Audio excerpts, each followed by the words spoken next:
Hello friends, welcome to our channel. Friends, మనకి కేంద్ర ప్రభుత్వం కింద పనిచేసినటువంటి ఫుడ్ సేఫ్టీ సంస్థ నుంచి నోటిఫికేషన్ అనేది రిలీజ్ అవ్వడం జరిగింది. అండ్ ఈ నోటిఫికేషన్కి ఎటువంటి రాత పరీక్ష లేదు. సో మనకు వచ్చిన మెరిట్ని బట్టే సెలక్షన్ చేయడం జరుగుతుంది. మరియు ఈ నోటిఫికేషన్కి ఇంటర్ లేదా డిగ్రీ పాస్ అయిన వాళ్ళు ఎవరైనా అప్లై చేసుకోవచ్చు. మీరు కనుక ఈ పోస్టులకి సెలెక్ట్ అయినట్లయితే స్టార్టింగ్లోనే 25,000 వరకు శాలరీ అనేది ప్రొవైడ్ చేస్తామని చెప్తున్నారు. అండ్ ఆంధ్రప్రదేశ్ అండ్ తెలంగాణ వాళ్ళు బోత్ ఆర్ ఎలిజిబుల్. సో వీటికి సంబంధించిన full details and apply process ఈ వీడియోలో చెప్తాను. సో స్కిప్ చేయకుండా ఎండ్ వరకు చూడండి. గైస్, ఇన్ఫర్మేషన్ చూసినట్లయితే food safety and standards authority of India FSSAIలో ఉన్న వేకెన్సీ పోస్టులకి రిక్వైర్మెంట్ చేయడం జరుగుతుంది. మరియు ఈ పోస్టులకి సెలెక్ట్ అయిన అభ్యర్థులకి స్టార్టింగ్లోనే 25,000 వరకు శాలరీ అనేది ప్రొవైడ్ చేస్తామని చెప్తున్నారు.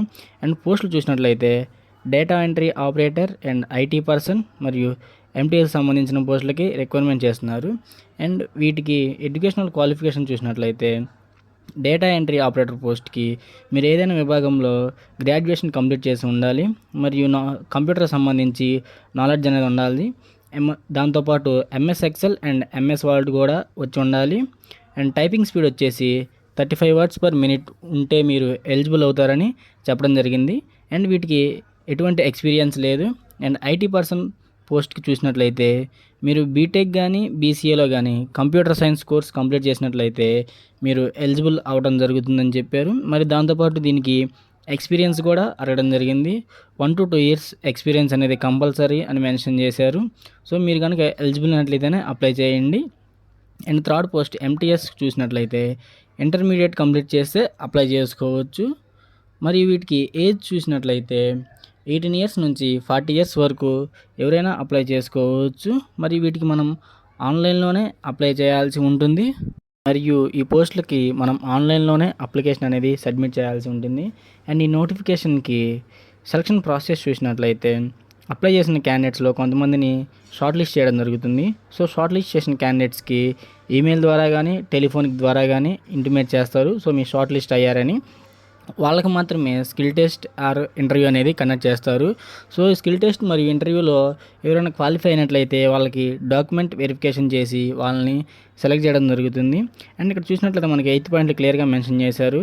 సో సెలక్షన్ ప్రాసెస్ కూడా ఒరిజినల్ సర్టిఫికేట్స్ అనేది తీసుకెళ్లాల్సి ఉంటుంది. ఒకవేళ మీకు వర్క్ ఎక్స్పీరియన్స్ ఉంటే తీసుకెళ్ళండి. సో అది క్లియర్గా మెన్షన్ చేయలేదు. మనకి IT పర్సన్స్కి మాత్రమే ఎక్స్పీరియన్స్ అనేది అడగడం జరిగింది. సో మరియు data entry operator and MTS పోస్టులకి ఎటువంటి ఎక్స్పీరియన్స్ అడగలేదు కాబట్టి ఎక్స్పీరియన్స్ అనేది అవసరం లేదు. అండ్ దీనికి అప్లికేషన్ లాస్ట్ డేట్ చూసినట్లయితే 25th అని ఇక్కడ మనకి క్లియర్గా మెన్షన్ చేశారు. సో అప్లై చేయాలి అనుకున్న వాళ్ళు 25th ముందుగానే అప్లై చేయడానికి ట్రై చేయండి. ఒకవేళ ఈ వీడియో మీకు యూస్ఫుల్ అయినట్లయితే మీ ఫ్రెండ్స్కి అనేది షేర్ చేయండి. పోస్టులకి అప్లై ప్రాసెస్ చూసినట్లయితే నేను డిస్క్రిప్షన్లో ప్రొవైడ్ చేసిన లింక్పై క్లిక్ చేసినట్లయితే వాళ్ళకి సంబంధించిన అఫీషియల్ వెబ్సైట్లోకి రావడం జరుగుతుంది. సో ఇక్కడ అఫీషియల్ వెబ్సైట్లోకి మనకు హోమ్ పేజ్ అనేది ఎలా ఉంటుంది. మీరు కనుక పాస్ట్లో ఎప్పుడైనా రిజిస్ట్రేషన్ అయినట్లయితే ఇక్కడ ఎగ్జిస్టింగ్ యూజర్పై క్లిక్ చేసి మీ లాగిన్ ID అండ్ పాస్వర్డ్ ఇచ్చి అప్లికేషన్ అనేది సబ్మిట్ చేయొచ్చు. లేదా మీరు ఫస్ట్ టైం లాగిన్ అయినట్లయితే ఇక్కడ న్యూ రిజిస్ట్రేషన్ అని ఉంది.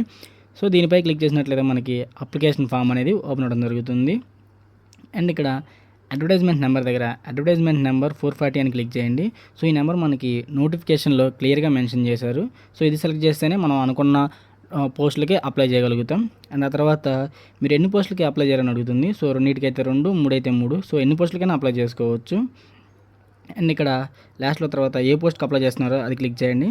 And full name, father name, date of birth, email ID. So ఈ బేసిక్ డీటెయిల్స్ మీ 10th క్లాస్ మార్క్ లిస్ట్లో డీటెయిల్స్ ఎలా ఉన్నాయో యాజ్ ఇట్ ఈజ్ అలా ఫిల్ చేయండి. ఇవి కనుక మిస్ మ్యాచ్ అయినట్లయితే మీ అప్లికేషన్ అనేది రిజెక్ట్ అయ్యే ఛాన్సెస్ ఉన్నాయి. అండ్ దాని తర్వాత ఇక్కడ మనకి ఎంప్లాయీ స్టేట్ ఇన్సూరెన్స్ నెంబర్ ఇచ్చారు. సో ఇది మనకి ఇంపార్టెంట్ ఏం కాదు, స్కిప్ చేసేయండి. ఉంటే ఫిల్ చేయండి లేదా స్కిప్ చేయండి. అండ్ తర్వాత పాన్ నెంబర్. సో ఇక్కడ కేటగిరీ దగ్గర మీరు ఏ క్యాస్టో అది క్లిక్ చేసుకోండి. Nationality, religion, gender, marital status. So ఇవి కూడా బేసిక్ డీటెయిల్స్ కాబట్టి ఫిల్ చేయండి. And current address and permanent address. So ఈ 2 మాత్రం పర్ఫెక్ట్గా ఇవ్వండి, ఎందుకంటే ఇవి పోస్ట్ ద్వారా వస్తాయి కాబట్టి మ్యాక్సిమం. సో అవి చూసుకోండి. సో ఇవి కనుక ఫిల్ చేశాక లాస్ట్లో ఇక్కడ సేవ్ అండ్ నెక్స్ట్ పై క్లిక్ చేసినట్లయితే మీకు అప్లికేషన్ అనేది సెట్ అయిపోతుంది. సో తర్వాత మీ లాగిన్ ID అండ్ పాస్వర్డ్ ఇచ్చేసి ఇక్కడ ఎగ్జిస్టింగ్ యూజర్లోకి వచ్చి లాగిన్ ID అండ్ పాస్వర్డ్ ఇచ్చేసి మీ అప్లికేషన్ అనేది సబ్మిట్ చేయొచ్చు. గైస్, ఇంకా మీరు మన ఛానల్ని సబ్స్క్రైబ్ చేయనట్లయితే ఛానల్ని సబ్స్క్రైబ్ చేసుకొని వీడియోని లైక్ చేయండి. మరియు పోస్టులకి అప్లికేషన్ ఫీజు చూసినట్లయితే జనరల్ మరియు ఓబీసీ క్యాండిడేట్స్కి రూ. 885 పే చేసి అప్లై చేసుకోవచ్చు. And SC ST physically handicapped పర్సన్స్కి రూ. 531 పే చేసి అప్లై చేయాల్సి ఉంటుంది. మరియు ఈ పేమెంట్ కూడా మనం ఆన్లైన్లోనే చెల్లించాల్సి ఉంటుంది అని చెప్పడం జరిగింది. గైస్, ఇన్ఫర్మేషన్ మీకు యూస్ఫుల్ అయినట్లయితే వీడియోని లైక్ చేసి ఛానల్ని సబ్స్క్రైబ్ చేసి పెట్టుకోండి. Thank you.